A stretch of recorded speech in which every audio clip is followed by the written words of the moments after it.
So you've done it. You've poured your heart, your mind, and probably way too many late nights into creating something totally new, an invention. But now, how do you actually protect that amazing idea from everyone else? Let's get right into it, because building the right kind of protection, well, it changes everything. And I want you to think about it like this. Is your protection a solid brick fortress? Or is it more like a flimsy paper fence that a competitor could just, walk right through? The difference between those two really comes down to the details in your blueprint. And that's exactly what we're going to break down. Okay, here's the core idea for our whole chat today. Your invention, that's the treasure. A patent is the fortress you build around it to keep it safe. But here's the kicker, you can't build a strong fortress without a super detailed blueprint, and those details are what we're talking about. So, what exactly are these blueprints in the patent world?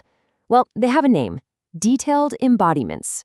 And trust me, they are the absolute heart and soul of a strong patent application.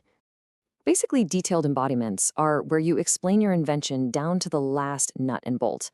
You're not just describing one version of it, you're describing all the possible ways it could look, all its different configurations, and how it might work in different situations. The goal here is to leave absolutely zero room for doubt or misunderstanding. Let's make this a little more real. Say your invention is a new type of battery.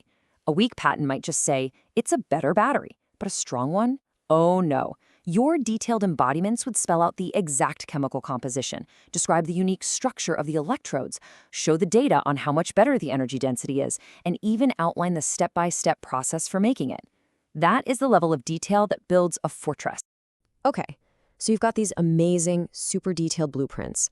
How does that actually turn into an impenetrable patent? Let's look at how this idea becomes a powerful legal reality. And this right here really shows you the payoff.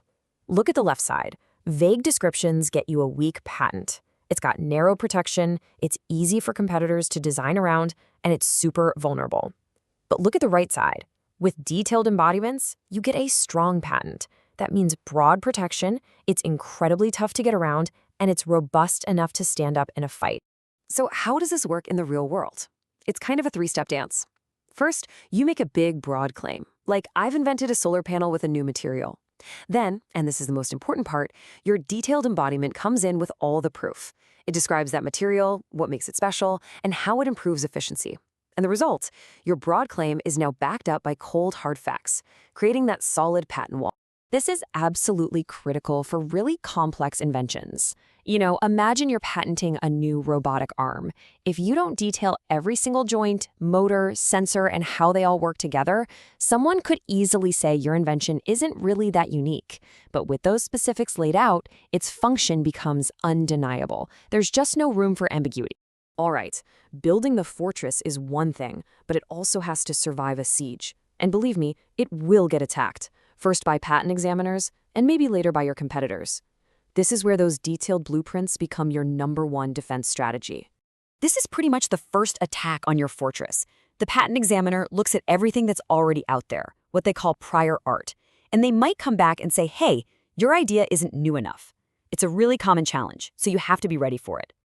A lot of the time, it boils down to this really simple, direct challenge. The examiner is basically saying, your fortress is built on land someone else already claimed, so how do you fight back? And here is your knockout punch. You go right back to your blueprints, your detailed embodiments, and you show exactly how your invention is different. You can point to the specific chemical formula, the unique way it's built, or the performance data that proves, without a doubt, that it's a real step forward from anything that came before it. And this defense strategy goes way beyond just the patent office. If a competitor tries to copy your work, your embodiments clearly draw a line in the sand, defining what's yours and making it easy to prove they crossed it. And if they try to argue your patent shouldn't exist, those same details become the solid foundation for your whole legal argument, proving your invention's unique place in the world. But here's where it gets really interesting.